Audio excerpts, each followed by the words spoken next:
పవన్ కళ్యాణ్ గారు వీళ్ళిద్దరి నాయకత్వంలో నడుస్తున్నటువంటి తెర మీద బొమ్మలుగా వీళ్ళిద్దరూ తెర వెనక కథ నడిపేటువంటి లోకేష్ నాయుడు గారు.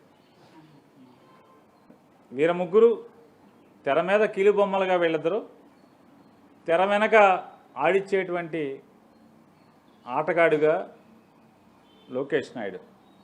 ఈ ముగ్గురు ఆడిస్తున్నటువంటి ఈ అధికారంలో వారు వీరని లేదు, బాధలకి గురిగానటువంటి లేదా మోసానికి గురి కాబడినటువంటి వంచనకు గురి కాబడినటువంటి ఒక్కటంటే ఒక్క వర్గం కూడా లేదు. అందరినీ రాష్ట్రంలో వారు వీరని లేకుండా ఎన్ని వర్గాలు ఉంటే ఎవరిని పడితే వారిని మోసం చేశారు, అందరికీ హామీలు ఇచ్చారు, అందరినీ మోసం చేశారు. ఇవాళ ఎన్నో బాధలు అనుభవిస్తున్నా కూడా ఎవరు పట్టించుకోరు.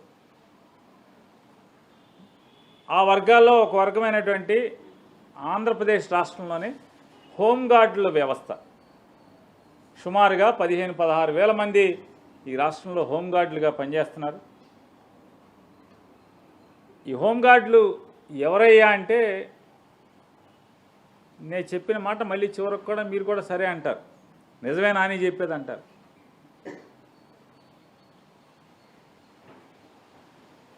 వీళ్ళు హోంగార్డుల యొక్క పరిస్థితి ఏంటి అంటే చట్టబద్ధత కల్పించబడినటువంటి వెట్టి చాకిరీ ఉద్యోగం ఏదో ఉందంటే, చట్టబద్ధమైనటువంటి వెట్టి చాకిరీ ఉద్యోగం ఉందంటే హోంగార్డు ఉద్యోగం. వీళ్ళ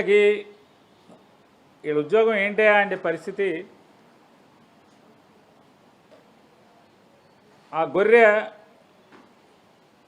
గొర్రెపిల్లగా పుట్టినప్పుడు బెత్తిడే తోక ఉంటుంది, అది బాగా పెరిగి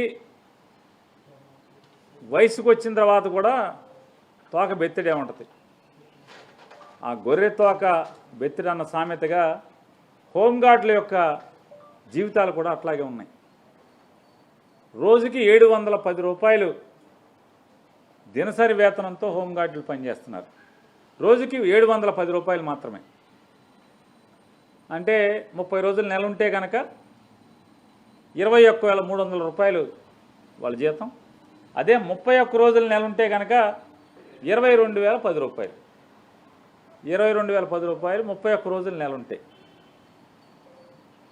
ఇంతకు మించి నయా పైసా వీరికి ప్రభుత్వం నుంచి వచ్చేది లేదు. జగన్మోహన్ రెడ్డి గారి పుణ్యమా అని 18,000 ఉన్నటువంటి వీరి జీతం నెలకి 21,000 దాకా, అంటే 600 రూపాయలు ఉన్నది 710 రూపాయలకి పెరిగింది. నెలకి వేతనంతో కూడినటువంటి 2 సెలవులు, వేతనంతో కూడినటువంటి 2 సెలవుల్ని జగన్మోహన్ రెడ్డి గారి ప్రభుత్వం వీరికి ఇవ్వటం జరిగింది. నెలలో 2 రోజులు సెలవు తీసుకోవచ్చు. ఆ సెలవుకి శాలరీ కటింగ్ లేకుండా ఇస్తారు. ఇంకా వీరికి జ్వరం వచ్చినా, అనారోగ్యం వచ్చినా, మంచాన పడితే శాలరీ నయా పైసా వేతనం రానటువంటి జీవితం వీరిది. వీళ్ళ కుటుంబం ఆమె ఆధారపడినటువంటి కుటుంబం పరిస్థితి ఏంటనేది ఇక భగవంతుడికి తెలియాలి. ఉద్యోగాలు ఏంటి అంటే కానిస్టేబుల్ ఏ ఉద్యోగం చేస్తే అన్ని ఉద్యోగాలు వీళ్ళు చేయాల్సిందే. కానిస్టేబుల్, హెడ్ కానిస్టేబుల్తో పాటుగా ప్రతి డ్యూటీ చేయాలి. శవాల దగ్గర కాపలా ఉండాలి. అనాథ శవమైనా, అది మర్డర్ జరిగినా ఆ శవం దగ్గర కాపలా ఉండాలి హోంగార్డులు. గొడవలకి కంట్రోల్ చేయడానికి పోలీస్ కానిస్టేబుల్స్తో పాటు హెడ్ కానిస్టేబుల్స్తో పాటు వెళ్ళి తింటే తన్నులు కూడా తినాలి. ఇవాళన్న ప్రభుత్వంలో అయితే అధికార పార్టీ వాళ్ళతో తన్నులు కూడా తినాలి. కేసులు పెట్టకూడదు, అడగకూడదు. పై వాళ్ళని కూడా ఎవరిని నన్ను కొట్టాడు అధికార పార్టీ వాడు అని చెప్పి కేసు కూడా పెట్టకూడదు. కేసు పెడితే మొన్న ఒక ఆఫీసర్ గారు చెప్తున్నా అంట, మొన్న బందర్లో బందోబస్తు అంటే కస్టడీలో ఉన్నటువంటి పోలీస్ కస్టడీలో ఉన్నటువంటి ఒక ముద్దాయిని చంపటాకని పోలీసుల్ని తన్ని తోసి తొక్కి పోలీస్ స్టేషన్ గోడలు తలుపులు తాళా వేసి ఉంటే ఆ గోడలు దూకి తంతాకి వెళ్తే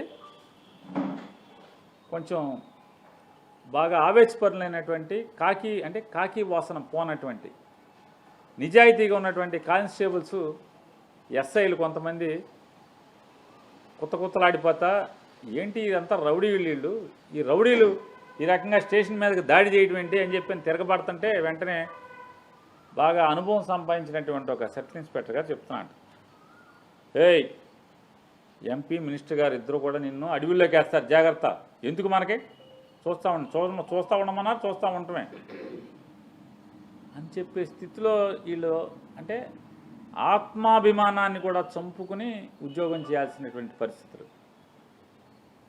కొంచెం సిఐ గారు, డిఎస్పీ గారు, ఎస్పీ గారు, సిఐ, డిఐజీ గారు, ఐజీ గారు అందరి గారికి సమ్మగా ఉంటుంది, బాగుంటుంది, అన్నీ ఉంటాయి. హోంగార్డులకి, కానిస్టేబుల్స్కి, హెడ్ కానిస్టేబుల్స్కి, ఎస్ఐలకి ఏముంటుంది? విడిచాకరే కదా. ఈ స్థితిలో కానిస్టేబుల్, పోలీస్ కానిస్టేబుల్తో పాటుగా ముఖ్యమంత్రి బందోబస్తు, ప్రధానమంత్రి బందోబస్తు, ఉప ముఖ్యమంత్రి బందోబస్తు, ముఖ్యమంత్రి గారు కొడుకు బందోబస్తు. పక్క జిల్లాలో జరుగుతున్నా సరే కానిస్టేబుల్స్, హెడ్ కానిస్టేబుల్స్తో పాటు వీళ్ళు కూడా పరిగెత్తుకుని వెళ్ళాలి, వెళ్ళి అక్కడ ఎండలో ఉద్యోగం చేయాలి. కానిస్టేబుల్స్ కన్నా, హెడ్ కానిస్టేబుల్స్ కన్నా టీఏలు ఇస్తారు. ఇవాళ కాకపోతే రేపు, లేదా పేరు నానిగళ్ళు అంటాడు తిడితే ఆ తెల్లారేవు, ఎన్నాళ్ళు బాకీ ఉంటే అన్నాళ్ళు. మొన్న తిట్టాక 15 మాసాలు టీఏలు వేశారు పోలీసులకి. వాళ్ళకి అదన్నా వేసేది ఉంది.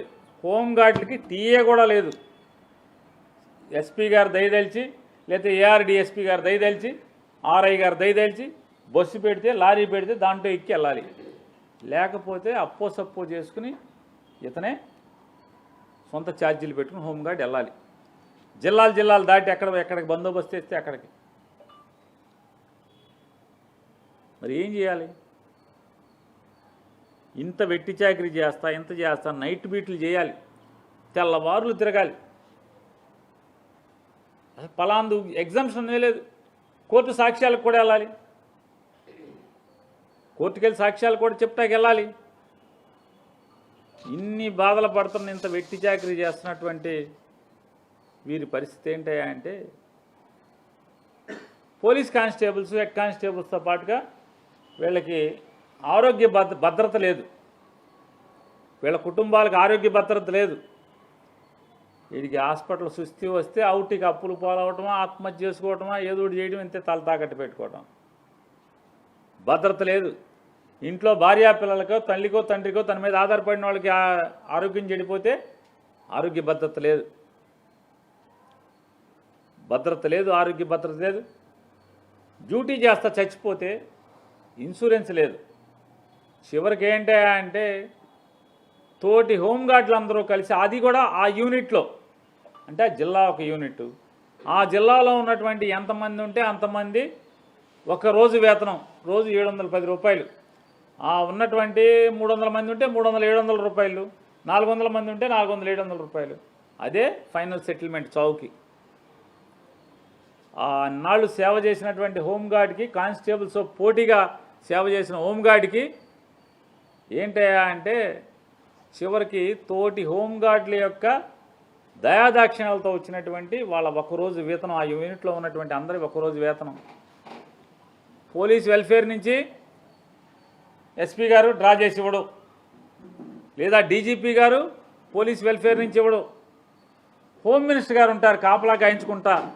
హోమ్ మినిస్టర్ గారు కూడా ముఖ్యమంత్రి గారితో చెప్పి ఆ మధ్య ఎప్పుడు ఆవిడ చెప్తున్నారు, మా సారు సీఎం గారు నేను కానిస్టేబుల్స్కి స్టైపెండ్ ఇమ్మనంగానే ఇచ్చేశారని పెద్ద మామూలుగా, అసలు అది సిగ్గనాలా లేకపోతే తమ్మయం అనాలా తెలియదు, ఆవిడ మాట్లాడుతున్నారు.